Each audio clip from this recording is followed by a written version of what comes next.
নমস্কার বন্ধুরা, অনেক দিন পর তোমাদের সামনে হাজির হলাম। তোমরা সবাই কেমন আছো? আশা করি ভালো আছো। আমিও খুব ভালো আছি। আজকে চলে এসেছি খুবই একটা সিম্পল রেসিপি, তা হলো মোচা ঘন্ট। তোমরা কিভাবে করো অবশ্যই কিন্তু আমাকে কমেন্টে জানাবে। আর আমি যেভাবে তৈরি করি সেটাই আজকে তোমাদের সাথে শেয়ার করব। চলো তবে রেসিপিটা শুরু করি। আমি এখানে একটা মোচাকে ঠিক এইভাবে দেখো ঝিরিঝিরি করে কেটে নিয়েছি। খুব ভালো করে চটকে চটকে জল দিয়ে ধুয়ে নিতে হবে।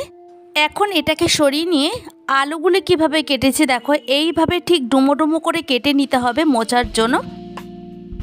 এরপর চলে আসি পরবর্তী স্টেপে। গ্যাসের উপর একটা কড়াই বসিয়ে দিয়েছি।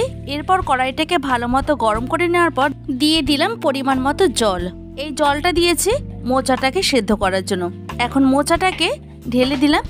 এরপর গ্যাসের ফ্লেমটাকে একদম হাইতে দিয়ে একটু নাড়াচাড়া করে নিচ্ছি। ঠিক এভাবে খুন্তি দিয়ে নেড়ে চেড়ে নিলাম।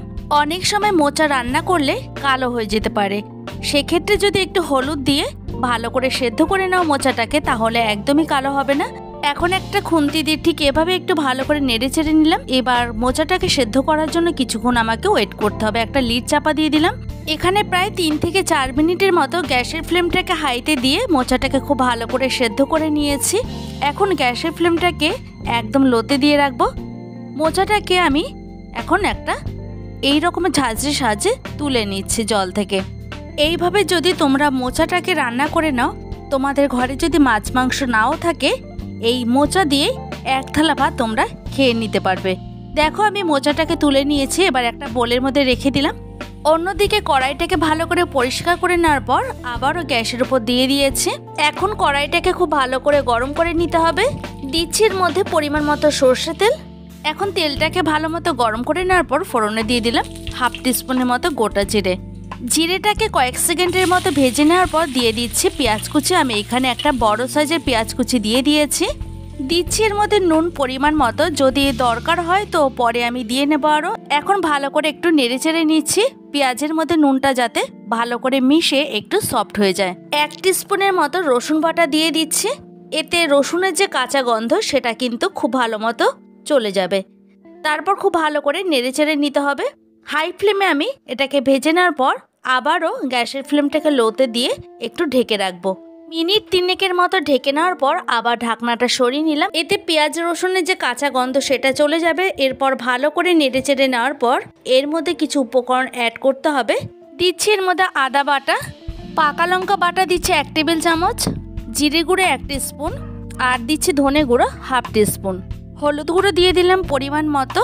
দিচ্ছি কালারের জন্য কাশ্মীরি রেড চিলি পাউডার। একদম শেষে দিয়ে দেবো গরম মশলা গুঁড়ো সামান্য একটু। এখন খুব ভালো করে নেড়ে চেড়ে নিচ্ছি।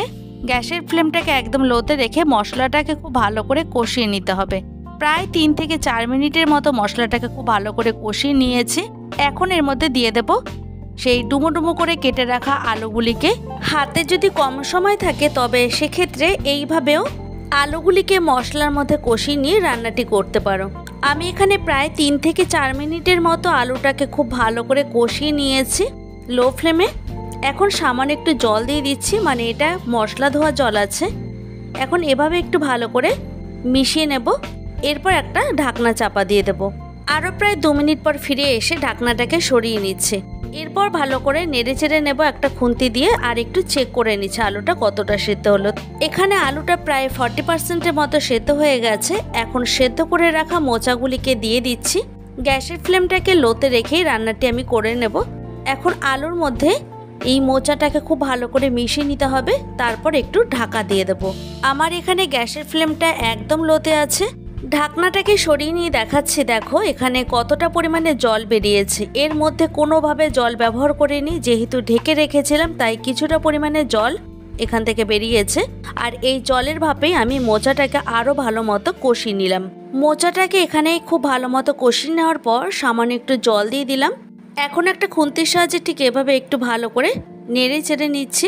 আমার নুনটা এখানে কম মনে হয়েছে তাই আরও হাফ টিস্পুন নুন অ্যাড করছি, আর সামান্য পরিমাণে চিনি দিয়ে দিলাম। চাইলে তোমরা চিনিটাকে স্কিপ করতে পারো। এরপর নুন আর চিনিটাকে এর মধ্যে খুব ভালো করে মিশিয়ে নিতে হবে। আমার মোচাটা প্রায় হয়ে গেছে। এখন নামানোর শেষ মুহূর্তে এসে আমি আবার একটু ঢাকনা দিয়ে ঢেকে রাখলাম। একবার এইভাবে যদি তোমরা মোচাটা রান্না করে দেখো, আশা করি মাছ মাংস খাওয়া ভুলে যাবে, খুবই ভালো লাগবে। গরম ভাতের সাথে কিন্তু আর কোনো পদেরই দরকার হবে না। এখন একটা সার্ভিং প্লেটে সার্ভ করে নিচ্ছি। তৈরি হয়ে গেল দারুণ স্বাদের মোচা ঘন্ট রেসিপি। যদি আমার চ্যানেলে এই ধরনের আরও নিত্য নতুন ভিডিও পেতে চাও তাহলে অবশ্যই একটা লাইক কমেন্ট শেয়ার করো। তোমাদের একটা লাইক আর একটা কমেন্ট আমাকে আরও নতুন ভিডিও তৈরি করার উৎসাহ জাগিয়ে তোলে। দেখা হবে অন্য কোনো ভিডিওতে। ভালো থাকবে প্রত্যেকেই, আর তোমরাও সবাইকে ভালো রেখো। আমার সঙ্গে এতক্ষণ থাকার জন্য তোমাদেরকে অসংখ্য ধন্যবাদ।